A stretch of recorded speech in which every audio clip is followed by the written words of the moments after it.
Imagine worshipping a god that you've never seen who promises to deliver refrigerators from the sky. What would drive an entire island to build fake airstrips and perform military drills with bamboo rifles in order to receive this promise? In the 1940s, the people of Tanna Island were so thoroughly traumatized by colonial rule that they created an entirely new religion centered around a mysterious American named John Frum, a prophet who promised to return with magical cargo that would restore their dignity and transform their lives forever. But before the cargo cults, there were missionaries with a different kind of salvation to sell, and they weren't taking no for an answer.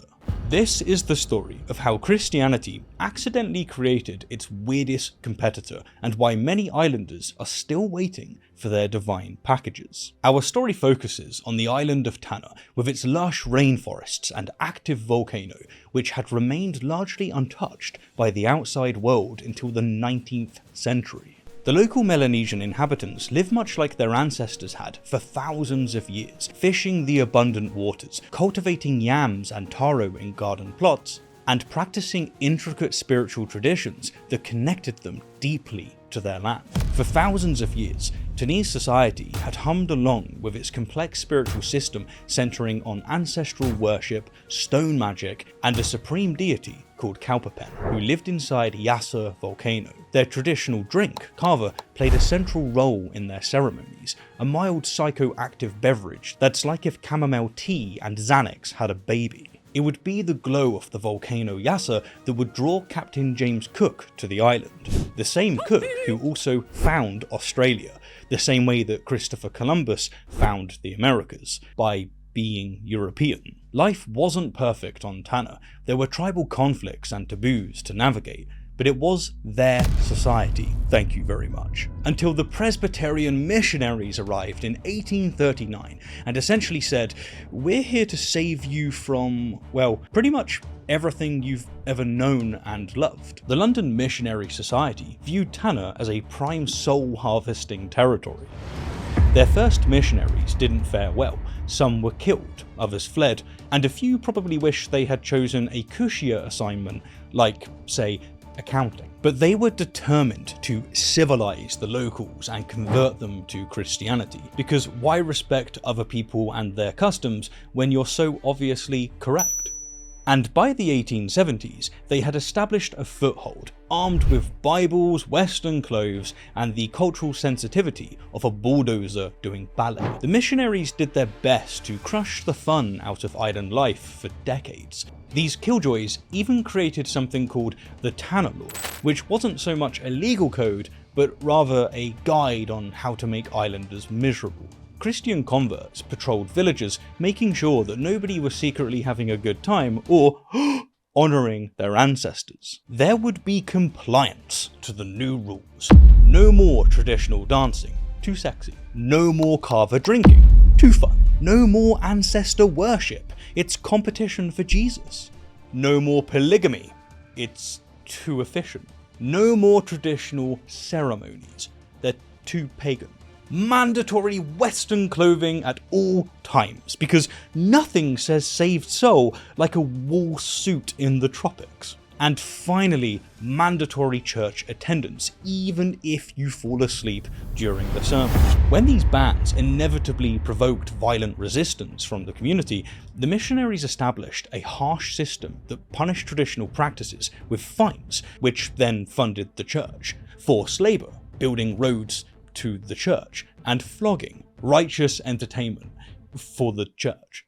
There are, of course, accounts of Christian judges ruling against non-Christians regardless of evidence, deciding the heathen were guilty in advance of a trial. Classic Christian morals in practice.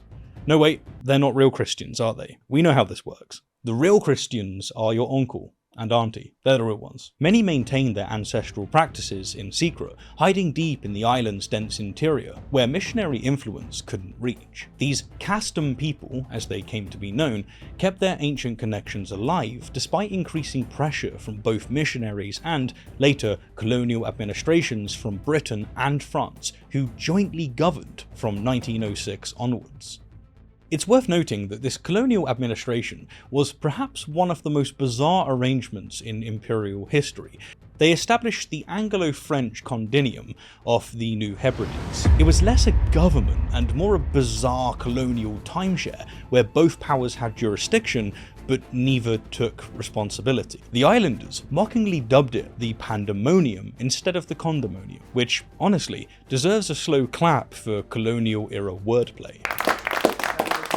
Imagine having two sets of laws, two police forces, two currencies, two languages, and two of practically everything else. A French citizen would be tried under French law, while a British subject would be tried under British law, often for exactly the same offence. Sounds to me less law and order and more law and confusion.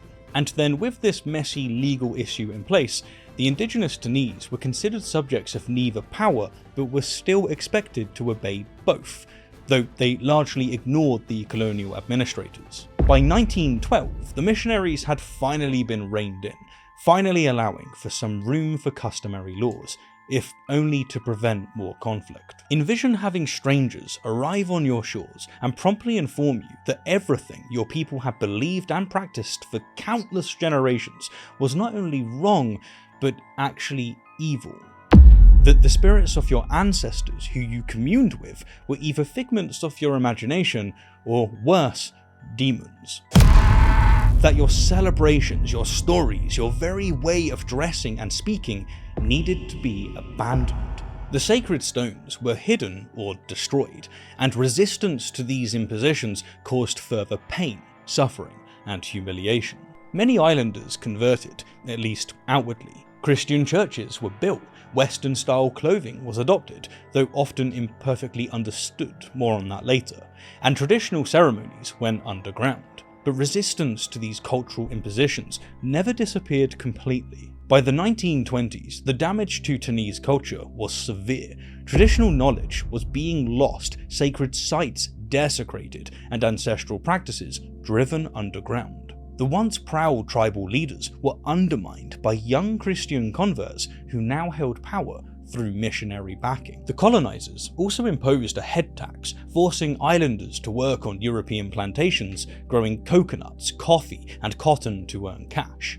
The islanders were forced to pay money, which wasn't even part of their traditional economy, to foreign invaders who took their land, all while being told that their ancestors were burning in hell. Fun times. Disease, unfortunately, took a toll as well. With no immunity to Western illnesses, the Tanese population plummeted from an estimated 20,000 in the 1800s to fewer than 7,500 by the 1930s. The missionary response? Well, at least they died Christian. This perfect storm of cultural oppression, economic exploitation, and population collapse created a profound crisis. The Tanese were watching their entire world vanish, replaced by a foreign system that treated them as inferior beings in need of both salvation and civilization. So here we are, traditional culture crushed, ancestors dishonored, foreign gods imposed, and strange new technologies appearing without explanation. Everything the islanders once knew about how the world worked had been turned upside down. Their understanding of wealth, prosperity, and the cosmos itself had been shattered. But wait, there's an interesting pattern emerging. The missionaries had ships that arrived with incredible treasures. The colonial administrators had radios that pulled voices from thin air. The occasional passing military had aircrafts that descended from the heavens with unimaginable riches. Well, if there's one thing that humans do brilliantly in times of crisis, it's create new meaning from the chaos. And boy, were the Tanese about to get creative. Because if your world had been destroyed by strangers with magical powers, what do? You try to get some of that magic for yourself. Remember how I mentioned that on Tana, wealth came from proper ritual and ancestral connections? Well, what if these Europeans had simply discovered the right rituals? What if there was a prophet who could show them how? And then, sometime in the late 1930s, a mysterious figure appeared to the people of Tana, a man they called John Frum. Wearing Western clothes and speaking of liberation, this John Frum promised the islanders something revolutionary. If they would reject both the missionaries and their foreign ways and return to their kastom traditions, he would come back with ships and planes full of wonderful cargo, refrigerators, radios, vehicles, medicine, and all the material wealth the Europeans seemed to possess in abundance. Unlike the missionaries, who demanded that they abandon their ways, John Frum encouraged them to embrace their cultural identity while promising them the material rewards of modernization. His message spread like wildfire all across Tana. Here, at last, was a path that honored both who they were while offering an escape from colonial subjugation. This religion is alive and well even today, and we'll dive into the whole story soon enough. So there you have it, the greatest irony in missionary history. The Presbyterians sailed halfway around the world to convert heathens to Christianity, and instead they created the perfect conditions for an entirely new religion to emerge. They crushed native traditions, imposed bizarre foreign concepts, and demonstrated the power of ritual and symbolism, only to watch the islanders take those same tools and build a faith that rejected everything the missionaries stood for. In their desperate attempt to save souls, they accidentally inspired a religion that's still waiting for American Jesus to arrive with a cargo full of Coca Cola and refrigerators. Talk about unintended consequences. Sometimes the most powerful thing you can do to someone's beliefs isn't to change them, it's to break them so thoroughly that they have no choice but to build something new from the pieces. And we will cover the story of this American Messiah next time. Thank you very much. I hope you have enjoyed this video. I want to be able to deliver you more content just like this in the future. If you can, possibly support us on Patreon.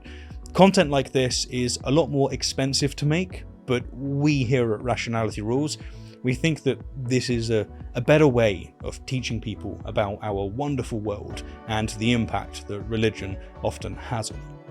Thanks.